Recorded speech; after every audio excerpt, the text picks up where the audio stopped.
चुनाव संपन्न हुए, उसके परिणाम भी आए, कल सरकार भी बन गई, ये सब हो गया, लेकिन उसकी चर्चा अभी तक चलती है।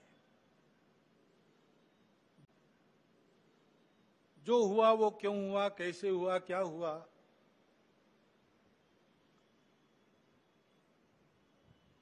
ये अपने देश के प्रजातांत्रिक तंत्र में प्रति 5 वर्ष होने वाली घटना है, होती है।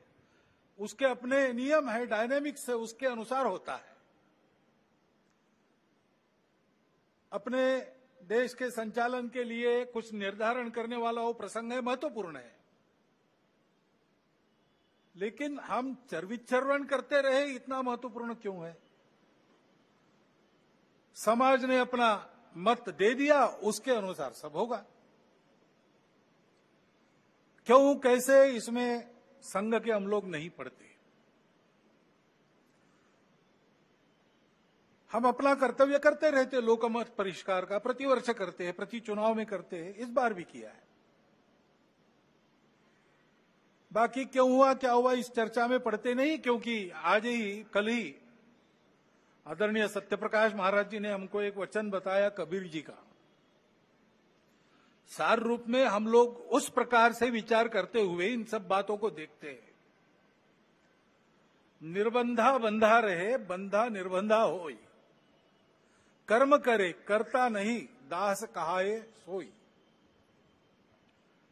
जो सेवा करता है, जो वास्तविक सेवक है, जिसको वास्तविक सेवक कहा जा सकता है,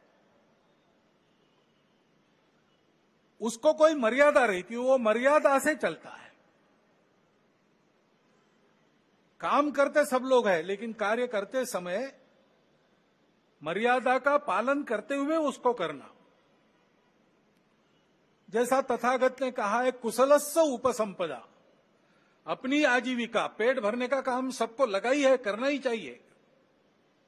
अपने शरीर को भूखा नहीं रखना है, परंतु करते समय कुशलस्य उपसंपदा है, कौशल पूर्वक,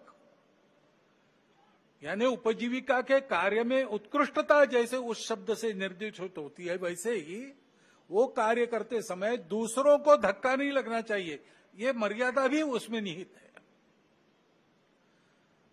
तो ऐसी मर्यादा रख के हम लोग काम करते हैं।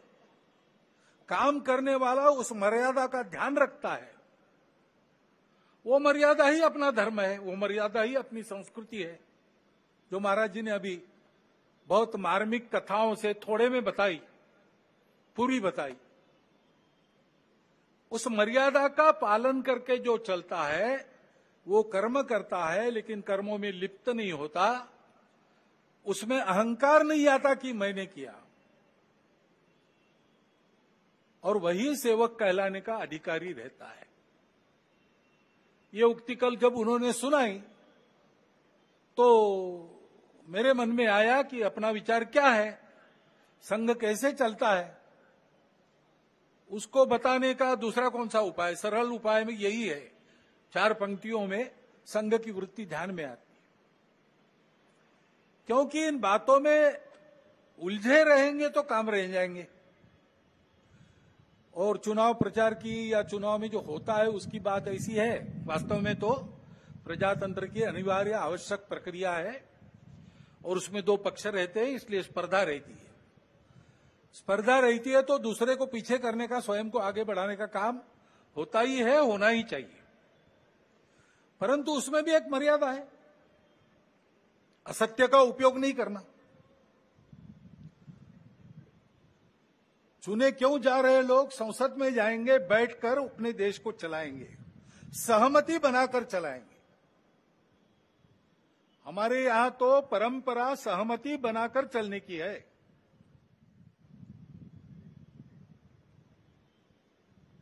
समानो मंत्र समिति समानी, समानम मनस सह चित्तमेशाम। इस सहचित्त पर विनोबा भावे जी की टिप्पणी है। वो कहते हैं कि ऋग्वेदकारों को मानवीय मन का कितना ज्ञान था ये समझ में आता है। सब जगह उन्होंने सम कहा है, समानो मंत्र समिति समानी, समानम मना, लेकिन चित्त के बारे में सम नहीं कहा, क्योंकि प्रत्येक व्यक्ति का चित्त मानस अलग अलग होता ही है और इसलिए 100% मतों का मिलान होना संभव नहीं है। लेकिन जब समाज में लोग अपना चित्त अलग अलग होने के बाद भी हमको साथ ही चलना है ऐसा निश्चय करते हैं तो सहचित्त बन जाता है। वास्तव में संसद क्यों है और उसमें दो पक्ष क्यों है? इसलिए है कि दोनों पहलू उजागर हो। किसी भी सिक्के के दो पहलू रहते हैं, ऐसे किसी भी प्रश्न के दो पहलू रहते हैं। एक पक्ष एक पहलू का विचार करता है तो दूसरे पक्ष ने दूसरा पहलू उजागर करना है ताकि जो होना है वो पूर्णतः ठीक हो, सहमति बने। इसलिए संसद बनती है। लेकिन ऐसी सहमति बनना स्पर्धा करके आए लोगों में थोड़ा कठिन भी रहता है और इसलिए हम बहुमति का आसरा लेते हैं। उसके लिए स्पर्धा चलती है। ये स्पर्धा है, कोई आपस का युद्ध तो है नहीं। जिस प्रकार ये बातें हुई, जिस प्रकार एक दूसरे को लताड़ना हुआ, जिस प्रकार प्रचार के दौरान हमारे करने से समाज में मनमुटाव बढ़ेगा, दो गठ बटेंगे, आपस में शंका संशय उत्पन्न होगा, इसका भी ख्याल नहीं रखा गया और विनाकारण संघ जैसे संगठनों को भी उसमें खींचा गया। टेक्नोलॉजी का सहारा करके असत्य बातें परोसी गई, नितांत असत्य। क्या शास्त्र का, विज्ञान का, विद्या का ये उपयोग है? सज्जन विद्या का ये उपयोग नहीं करते। विद्या विवादाय ये खलस्य, ऐसा कहा है। विद्या विवादाय धनम मदाय शक्ति परेशान परपीडनाय खलस्य साधो विपरीतमेतत् ज्ञानाय दानाय च रक्षणाय। विद्या का उपयोग प्रबोधन करने के लिए होता है। लेकिन आधुनिक विद्या टेक्नोलॉजी का उपयोग असत्य परोसने के लिए किया गया। ऐसे से देश कैसे चलेगा भाई? आखिर सबको देश ही चलाना है ना। दो पक्ष है, विरोधी पक्ष कहते हैं, मैं प्रतिपक्ष कहता हूं। वो विरोधी नहीं है, उसको विरोधी मानना भी नहीं चाहिए। वो प्रतिपक्ष है, वो एक पहलू उजागर कर रहा है, उसका भी विचार होना चाहिए। ऐसा जब चलना है तो चुनाव लड़ने में भी एक मर्यादा होती है। उस मर्यादा का पालन नहीं हुआ क्योंकि उसका पालन होना इसलिए आवश्यक है कि हमारे देश के सामने चुनौतियां समाप्त नहीं हुई। अब सरकार बन गई, वही सरकार फिर से आ गई, एनडीए। अब ये ठीक है, पिछले 10 वर्षों में बहुत कुछ अच्छा हुआ है। आर्थिक हमारी स्थिति, आधुनिक दुनिया जिन मानकों को मानती है, जिसके आधार पर आर्थिक स्थिति का मापन करती है, उनको लगाए तो हमारी आर्थिक स्थिति बहुत अच्छी हो रही। सामरिक स्थिति हमारी निश्चित रूप से पहले से अधिक अच्छी है। दुनिया भर में हमारे देश की प्रतिष्ठा बढ़ी है। कला क्षेत्र में, क्रीड़ा क्षेत्र में, ज्ञान विज्ञान के क्षेत्र में, संस्कृति के क्षेत्र में हम सब लोग विश्व के सामने आगे बढ़ रहे हैं। हमको धीरे धीरे मानना विश्व के प्रगत देशों ने भी शुरू किया है। लेकिन इसका मतलब ये नहीं है कि हम चुनौतियों से मुक्त हुए। अभी उन बातों से मुक्त होकर, जो चुनाव के आवेश में अतिरेक हो गया, उससे मुक्त होकर हमको आने वाली बातों का विचार करना है, समस्याओं से राहत लेनी है। अभी हम बैठे हैं, गर्मी लग रही है, अभी तो ठंडा हो गया, लेकिन कुछ दिन पहले कितनी गर्मी थी। इस वर्ष हर वर्ष से बहुत अधिक गर्मी हुई और सर्वत्र हुई, हिल स्टेशंस में भी हुई। बेंगलुरु जैसे महानगर में जल का संकट आ गया। हिमालय के हिमनदियों के पिघलने के बारे में तरह तरह की बातें छप रही है। ये पर्यावरण का सारी दुनिया पर संकट है। भारत जो संस्कारों से ही पर्यावरण का मित्र बनकर चलता है, कृतज्ञता पूर्वक नदियों को, वृक्षों को, पहाड़ों को, पशुओं को, पक्षियों को पूजता है, उनके साथ अपना संबंध मानता है, वहां भी यह संकट खड़ा हुआ है, क्योंकि विकास पथ की दृष्टि अधूरी है। उसको बदलना होगा, सबको बदलना होगा। लेकिन जिसके पास ये दृष्टि पहले से है, वो भारत अपने आप को कैसे बदलता है, ये देखकर दुनिया उसका अनुकरण करने वाली है।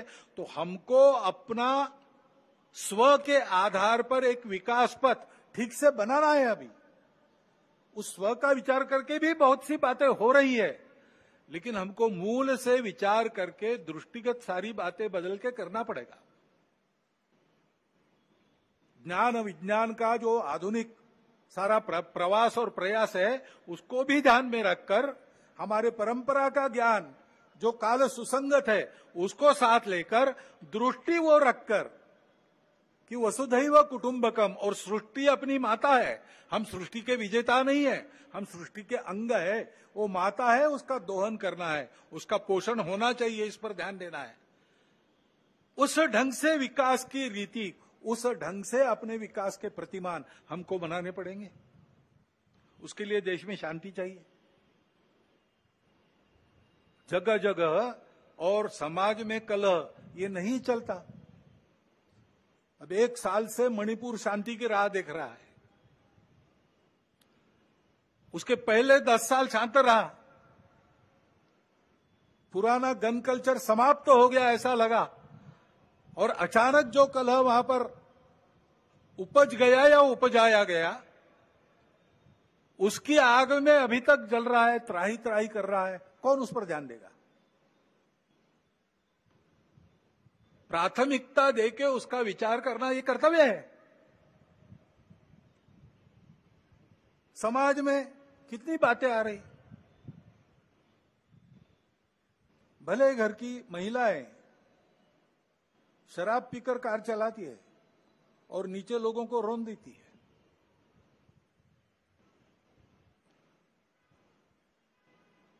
कहां हमारे संस्कार कहां गए, हमारी संस्कृति कहां है? जो संस्कृति अभी तक दुर्जेय सी बनी है, अभी भी उसको कोई नहीं जीत सकता, लेकिन उस संस्कृति के वाहक हम लोग उसकी परवाह रखेंगे तभी। इसलिए समाज में पीढ़ी दर पीढ़ी चलने वाले, संपूर्ण सृष्टि की धारणा करने वाले धर्म के संस्कार, जो संस्कृति हमको सिखाती है, उस संस्कृति के पनपने का, आगे की पीढ़ी तक पहुंचने का प्रश्न खड़ा हो गया है। जिन्होंने उसको त्याग दिया, उनकी स्थिति दुनिया में अच्छी नहीं है। भले ही भौतिक वैभव होगा, परिवार टूट रहे हैं, मन में अशांति है, छोटे बच्चे बंदूक लेकर अपने विद्यालय के सहपाठियों को गोलियों से भून डालते, ऐसी परिस्थितियां आती है। पिताहीन मातृत्व, कितनी बातें हैं। क्या हमको वैसे बनना है? क्या हमको अपना परिवार प्यारा नहीं है? क्या हमारे सगे संबंधी हमारे कुछ नहीं लगते? उस संस्कृति के संरक्षण का प्रश्न है। उसके लिए समाज में बात करने वाले, समाज में विभिन्न कार्यक्रम करने वाले, समाज का प्रबोधन करने वाले माध्यम, सबको अपने ऊपर संयम का बंधन एक लाना पड़ेगा, और वैसा वो बंधन लाए। क्योंकि आज के तंत्र में सरकार बहुत सी बातें देखती है, उसके लिए भी सरकारों को प्रावधान करने पड़ेंगे। बहुत काम करने पड़े हैं, और ये काम केवल सरकारों को नहीं करने, इनकी भी चर्चा हम करते हैं, लेकिन केवल चर्चा करने से नहीं होता। इसके लिए समाज को सिद्ध होना चाहिए। वास्तव में प्रजातंत्र में तो समाज ही राजा को बनाता है, और समाज ही अपनी स्थिति को बनाता है। तो समाज ने अपने आप को खड़ा करना, यह पहली बात आवश्यक होती है। समाज परिवर्तन से व्यवस्थाओं का परिवर्तन होता है। दुनिया में सर्वत्र, दुनिया का इतिहास देखिए, यही हुआ है। जब कोई परिवर्तन आया, समाज में आया, उसके कारण व्यवस्था में आया। नेतृत्व खड़ा हुआ, लेकिन नेतृत्व को समाज का प्रतिसाद मिलने के लिए समाज का परिवर्तन हुआ। फ्रांसीसी राज्य क्रांति में फ्रांस के गरीबों का असंतोष शिखर पर पहुंच गया था, इसलिए क्रांति की बात करने वालों के पीछे सारी जनता खड़ी हो गई। यही रशिया में हुआ है। ये खड़ा हो गया समाज में कि इससे छूटना है, इससे बाहर आना है।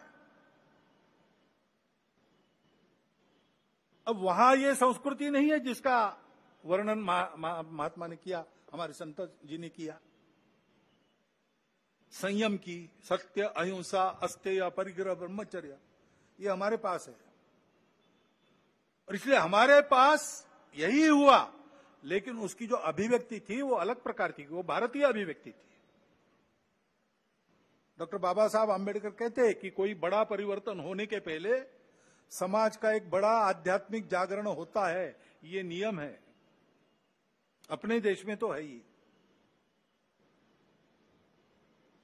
शिवाजी महाराज के पहले सैकड़ों वर्ष संतों ने आध्यात्मिक जागरण किया, भक्ति की बुनियाद देकर सारे समाज को भेद मिटाकर वर्ण अभिमान विसर जाती, भूल गए वर्ण अभिमान और जाति।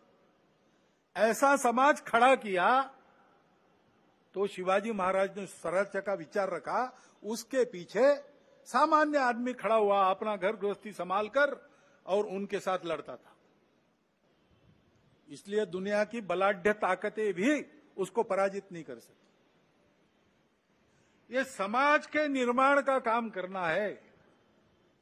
समाज में एकात्मता चाहिए, समाज में संस्कार चाहिए। अपने समाज में और विशेष बात है कि हमारा समाज विविधताओं से भरा हुआ समाज है, और ये जानने वाला समाज है कि ये विविधताएं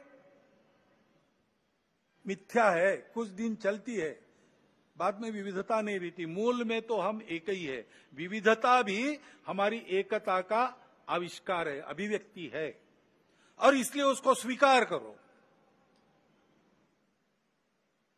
मिलजुल कर चलो।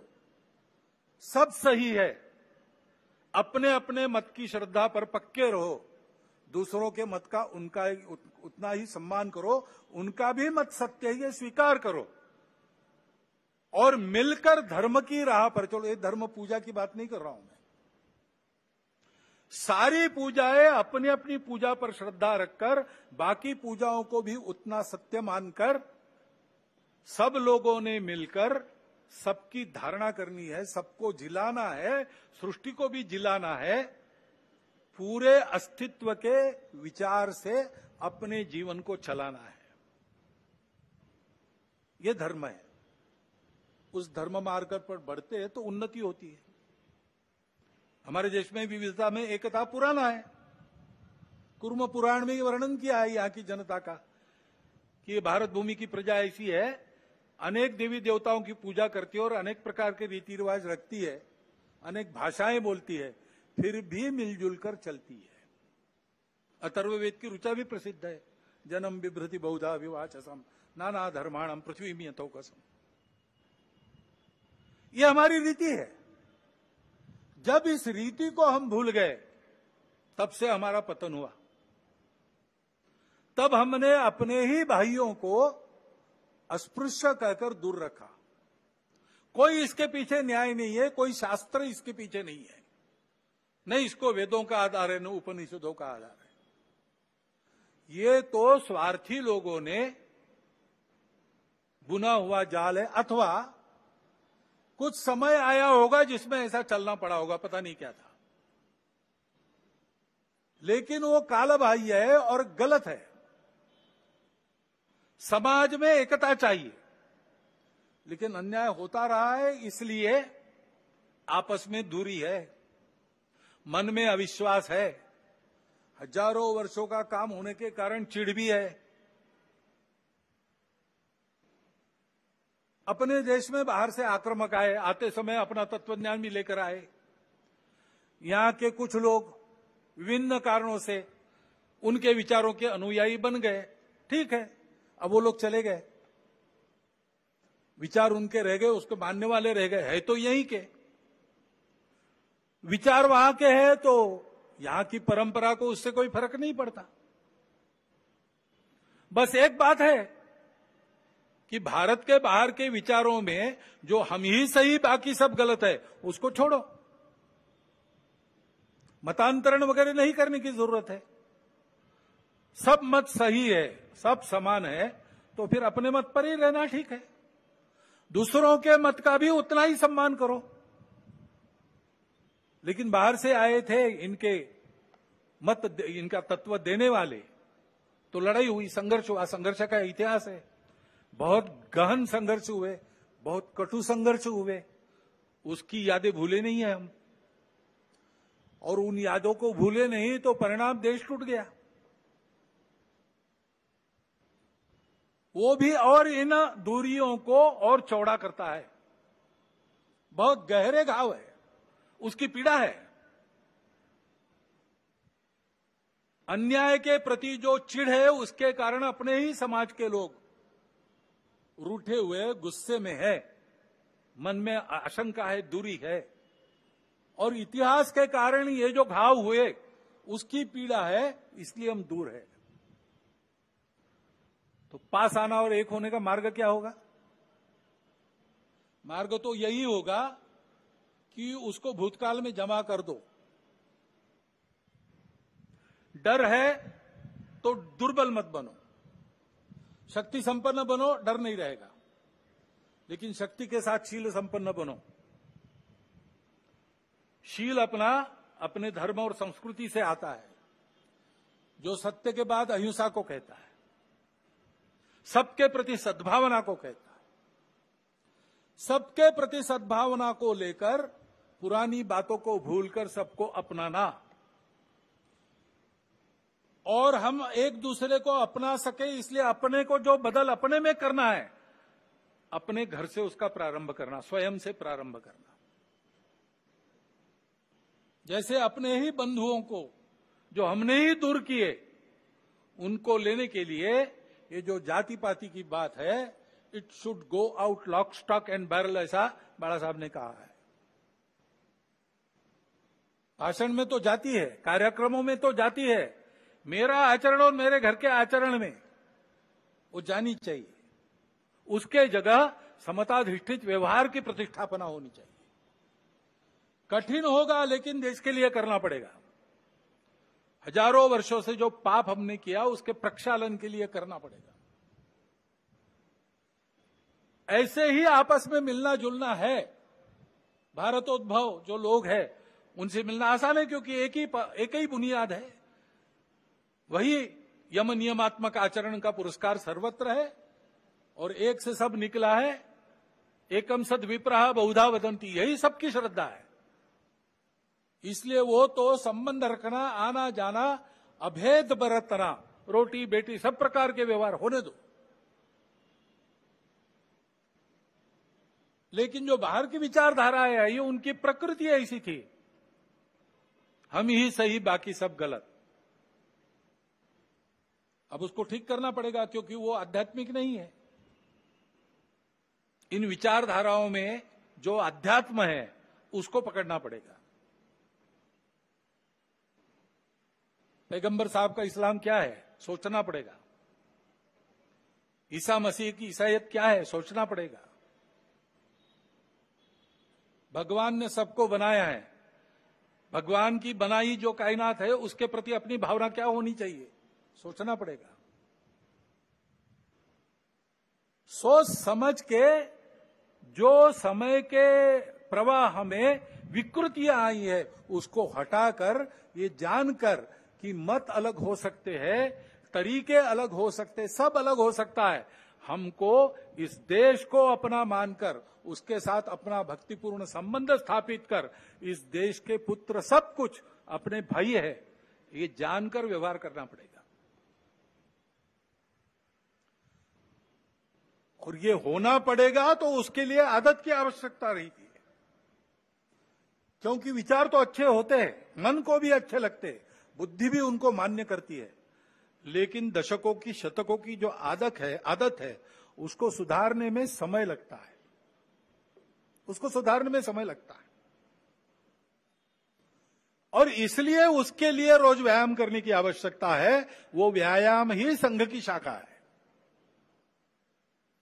ये सारी बातें संघ की शाखा में होती है, हंसते खेलते होती है, करने वालों को ध्यान में भी नहीं आता कि जो मैं कर रहा हूं उससे ये हो रहा है। 10-12 साल के बाद पीछे मुड़ के उस समय के स्वयं के चित्र को देखता है तो उसको लगता है कि मैं कितना बदल गया। संघ यही काम करता है, संघ इसी के लिए है। ये करते हुए अपने विश्व के सारे जीवन का आधार बनने वाले भारत को फिर से उस रूप में खड़ा करना, यह कर्तव्य है, इसको करना है। इसलिए यह तपस्या है और इसलिए हम इन सारी बातों को करते हैं। अभी 5 बातों का आग्रह हम समाज के सामने रख रहे हैं। स्वयंसेवक अपने से प्रारंभ करेंगे, कर लिया उन्होंने, शुरू होगा, धीरे धीरे बनेंगे। एक तो बात है सामाजिक समरसता का व्यवहार। अपने कार्य क्षेत्र में जितने प्रकार का समाज रहता है उन सब में अपने मित्र और मित्र कुटुंब होने चाहिए, अपने कुटुंब के। और जहां अपनी शक्ति है कि समाज हमारे कहने से मान सकता है, वहां मंदिर, पानी, स्मशान सबका एक होना चाहिए। पर्यावरण के बारे में हम प्रयास करेंगे, पानी बचाओ, प्लास्टिक हटाओ, हरियाली, पेड़ लगाओ, अपना घर हरित घर बनाओ।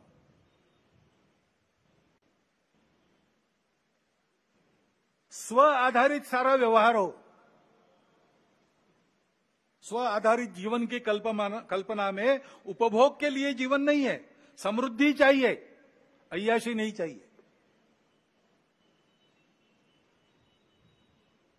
इसलिए लक्ष्मी जी की स्तुति हम करते श्री सूक्त में, तो उसमें जैसे धान्यम धनम बहुपुत्र लाभम वगैरह कहा है, वैसे न क्रोधो न लोभो न च मात्सर्यो न अशुभा मति, ये भी कहा है। नीति युक्त लक्ष्मी, उसकी हम पूजा करते, उपभोग में नहीं उसको दौड़ते, उपभोग की रेस में हम नहीं दौड़ते, हम संयम रखते हैं, संयमित उपभोग, इस पर हमारा विश्वास है। इसलिए फिजूल खर्ची नहीं करना, बहुत ज्यादा तामझाम की आवश्यकता नहीं, सादगी से रहना, मितव्ययिता से रहना।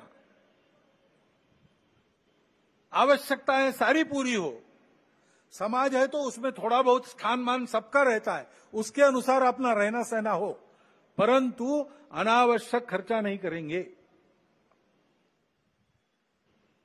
सादगी से रह सकते रहेंगे। स्व आधारित स्वदेशी का व्यवहार यही है जो अपने घर में बन सकता है, बाहर से नहीं लाना। एक आध बार इतवार को चले गए पिज्जा विज्जा खाने, ठीक है, लेकिन नियम नहीं बनना चाहिए। और जो अपने देश में बनता है वो बाहर से नहीं लाना।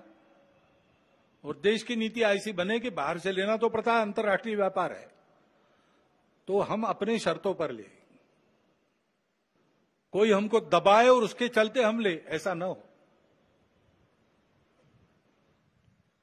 और अपने देश की व्यवस्था, कानून, संविधान, अनुशासन, सारी बातों का पालन करना, लाल बत्ती पर रुक जाना, जहां कतार में खड़ा रहना वहां कतार में ही खड़ा रहना, मैं मानता हूं हमारे लिए अत्यंत शुभयोग है। क्योंकि बाहर तो वातावरण दूसरा है,